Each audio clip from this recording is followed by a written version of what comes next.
साजिद शरीयत तेरो ये मन का पासो करो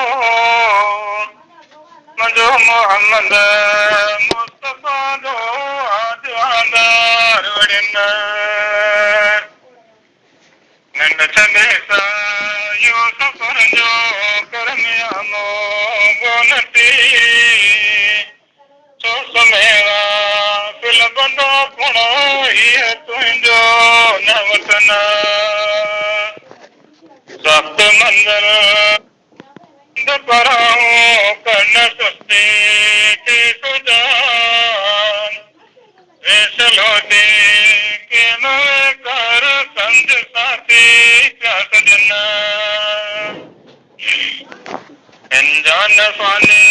में न रहेंगे नेतने के नेतकार जो सभी पानी फक्त नाम खुदाई जुल्मन पूरी दुनिया कम देंगे कोड़न जो कारकम तरस जागे सड़क जे के चंगा तो के जवन कर सखावत की सभी जजमाल मेड़न जो कम ख्याल यो सभी वारी तिरस्कारून जो दौलतीन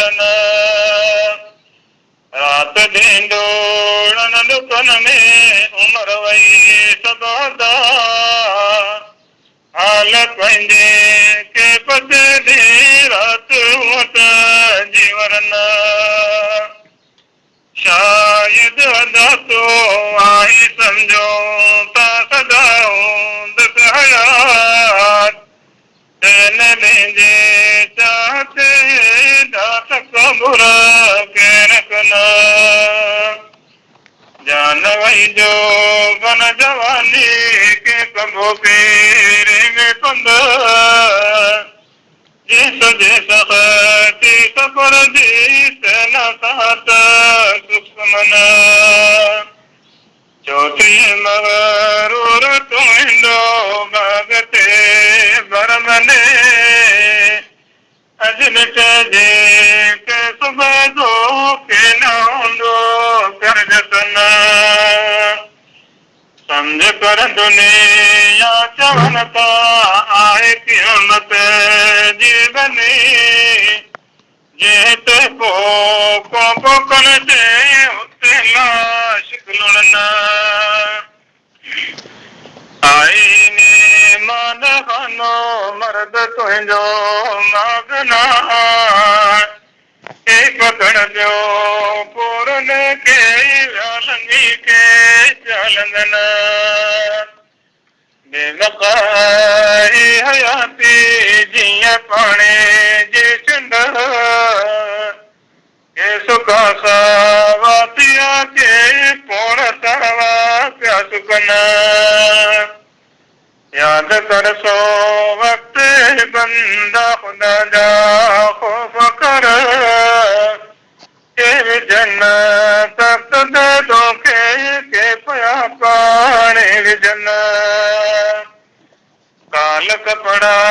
के नटे सुरो विजो से दो कई अजवरियों तो के जनक कुल पाटिल कपन काल गद जियो ते कयो तो मर्द जिन सा मजलसो अजो है पई जे हसन सा तोते पयावारी विजन काल जिन घोड़े ते सोना सुजवा काटी चढ़ी अजवरो का संत दो के खड़ो का देवजना कित हवेलियो अंद उजरा कित कचेरी काल हुई अजो है कना ये खलोता तो के दूड़ा में दफन जन लंगन का काल लाती मर्द में जलती तुम्हार तो बदन सा गयो तुझो का दर कयो को शहवत कयन माल औलाद तो मुफ्त कयो महिनतो कित खज़ाना